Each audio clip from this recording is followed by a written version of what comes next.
This isn't a woe is me sort of thing. This is actually very celebratory, because I've always been considered very spacey, very airheady, and just very much naive, and as if I have no real understanding of how the world works, how things are, and everything.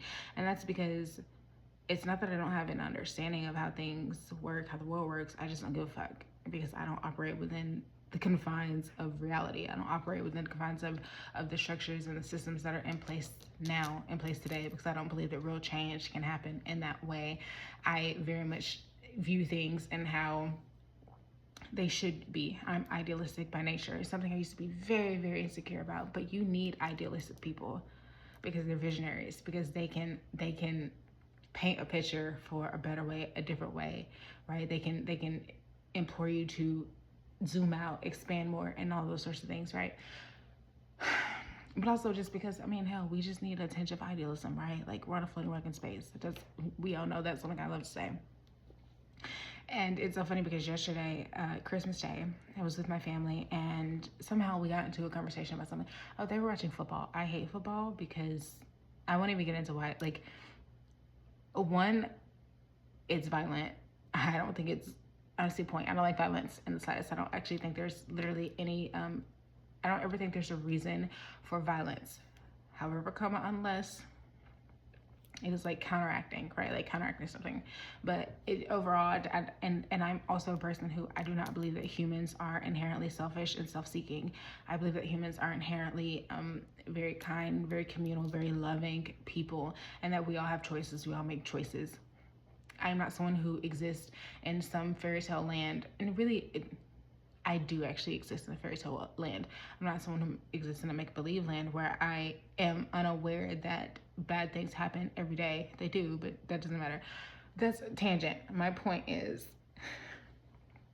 this is something that stopped me from pursuing spirituality and my spiritual practice.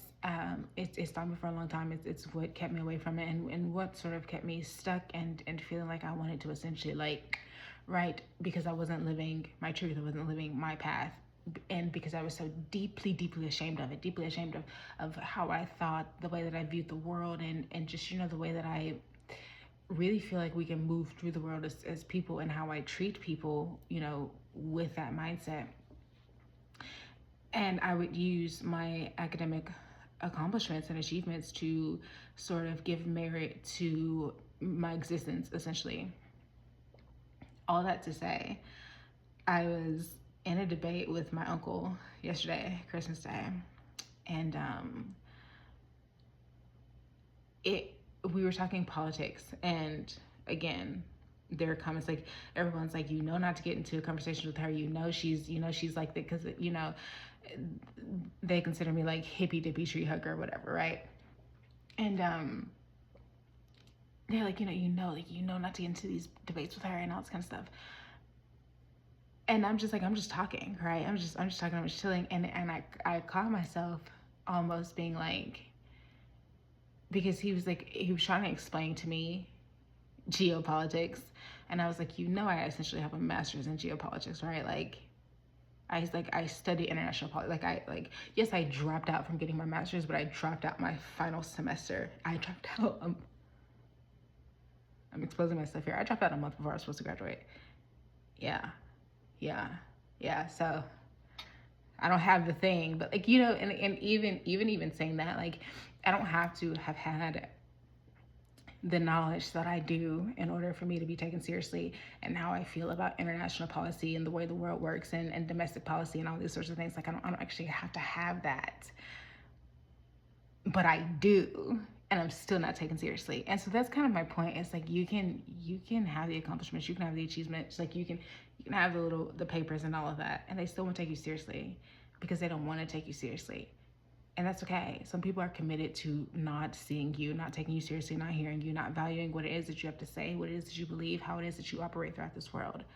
And it's not even always inherently malicious.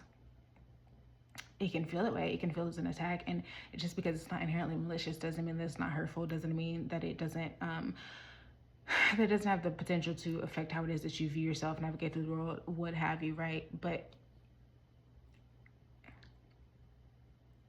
be idealistic. be so unserious about life, because nothing is serious. Everything's fake. Everything's made up. We are literally here as Sims.